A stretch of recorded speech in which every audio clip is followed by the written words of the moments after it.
To start, would you like to introduce yourself po? Hi, I'm Miguel Granada. I've been teaching math at PSH's main campus at the last almost 15 years. Okay po. So, what's a women's advocacy that you're passionate about? Maybe health would be at the top. Kasi I feel na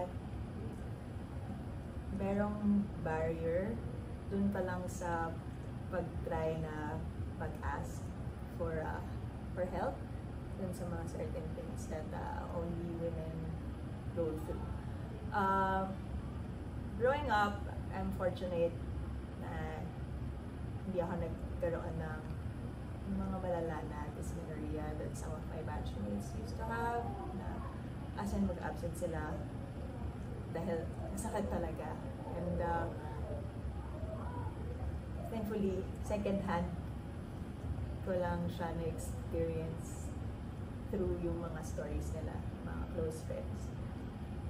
Pero parang nasanay ako na nakakahiya, parang gano'n. Parang nakakahiya na even i-bring up siya na, even to fellow women, sometimes. Mayroon po kasi ako isang women. Hopefully, parang mas maging open lang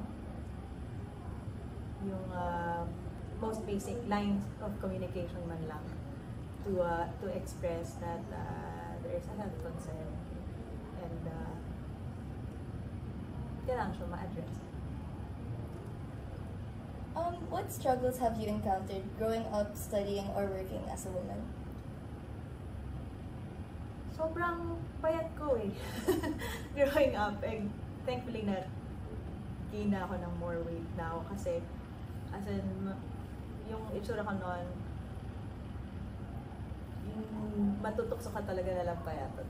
So, marami akong mga simpleng pangarap sa buhay. Gusto ko na maging rider sa mga restaurants na nag-deliver. Feeling ko astig lang yun. Gusto ko na sumabit sa jeep. Eh, minsan nakaangkas ako sa jeep. Tapos, wala.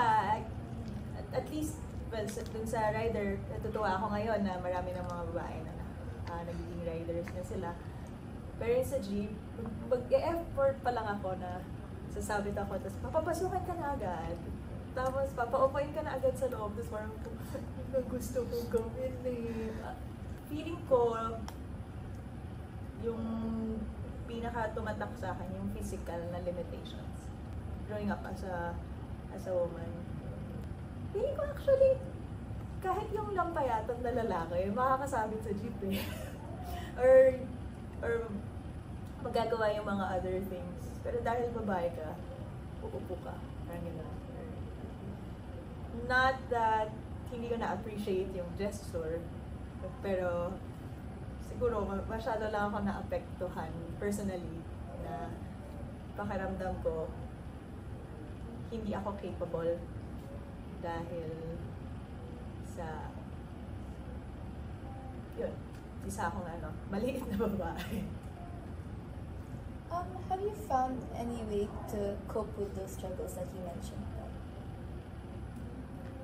Some of them na-let go ko na parang sige na, huwag ka nang umangkas ka doon. Pero yabang ko sa MRT, nakatayo ka, tapos minsan bibitawan mo yung handle, tapos magbabalance ka lang, tapos hindi ka matutumba, tapos bigla ka matutumba.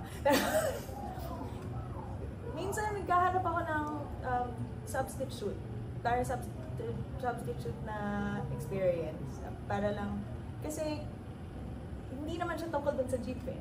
Tungkol sa dun sa parang may sort of physical independence ka na kaya mong gawin to, na walang nagbabawal sa'yo kasi baka masaktan ka. Yun. So naging risk taker ako actually.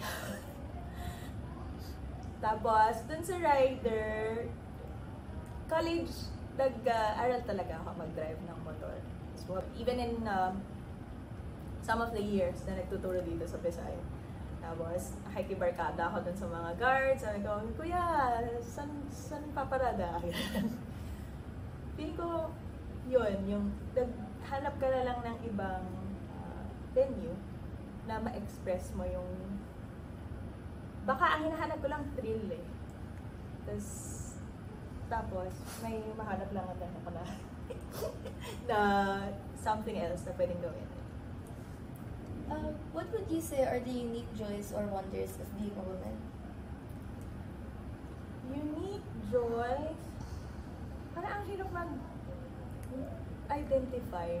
Kasi pag pinag-uusapan yung being a woman, parang naka-highlight talaga is expectations, limitations, mga gano'n. So yung joy, siguro nandun siya, like nakabaon siya, tapos ang lalim-lalim na niya. Tapos kailangan mo siya kumain bago mo siya kain. I guess, ang kaya ko lang ma-identify is yung sinasabi nila na mother's instinct. Hindi ako mother, wala akong human child. Pero, counted ka ba? Saan? Okay. So, hindi ako mother, wala akong human child, pero through raising canines, before Sunny, meron akong inalagaan yung kuya niya. His name is Shiro. Tapos naalagaan ko siya for 12 years.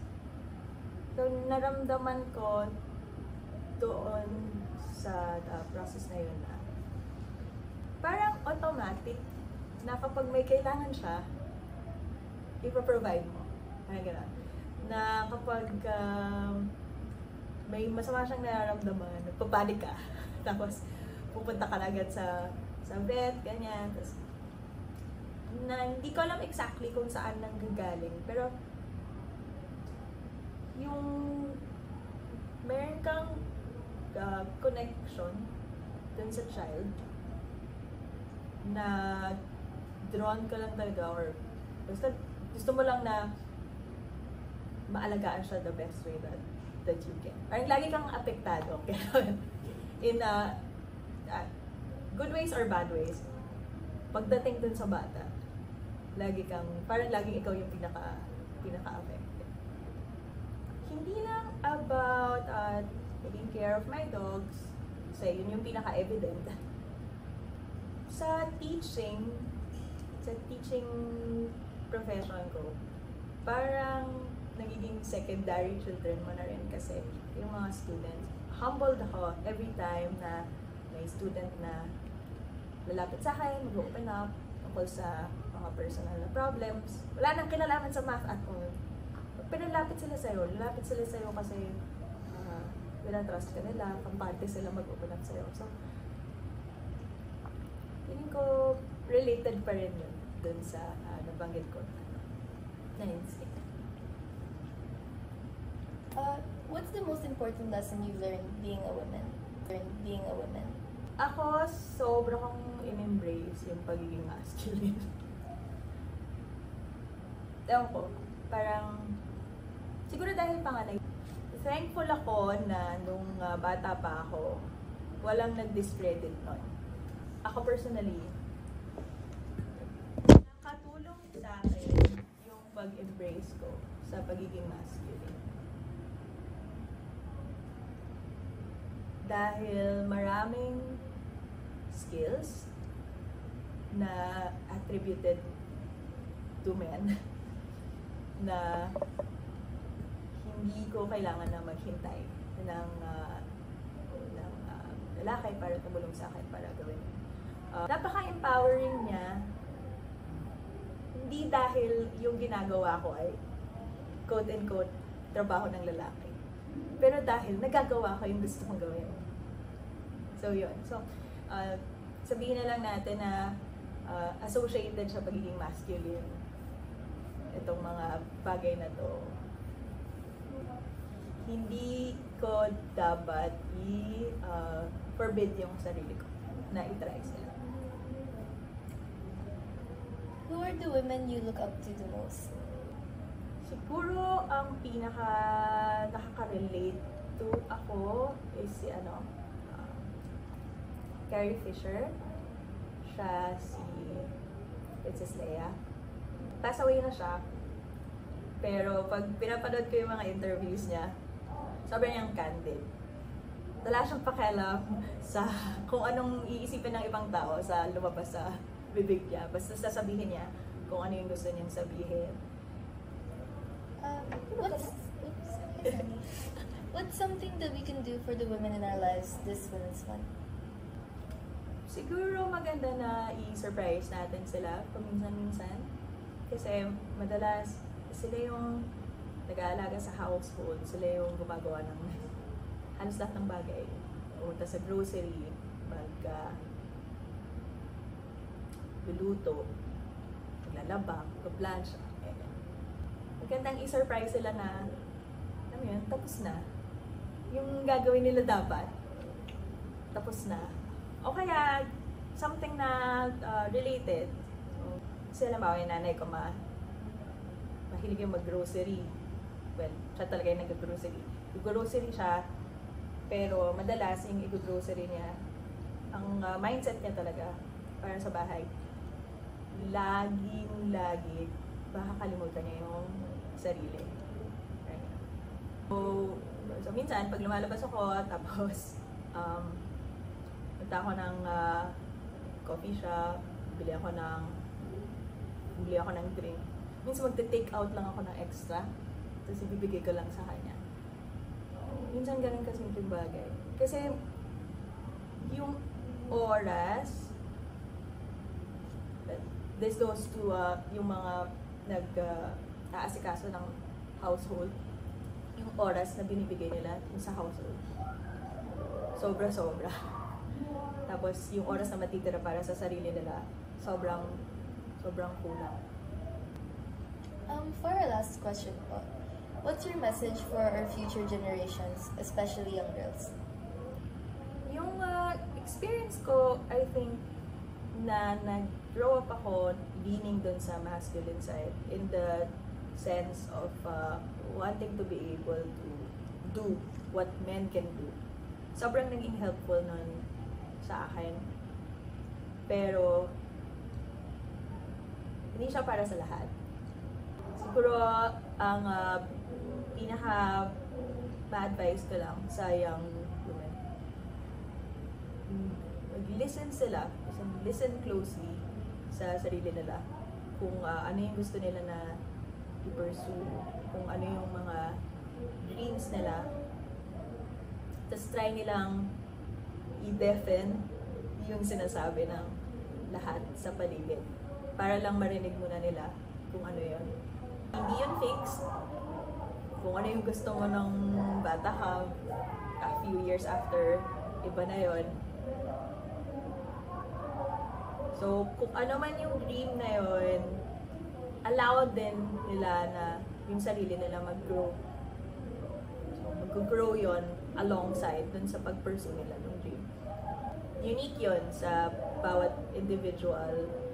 Pero, I think, lahat tayo, meron tayong gustong mangyari sa buhay or gustong mangyari sa sarili natin in terms of self-improvement, ganyan.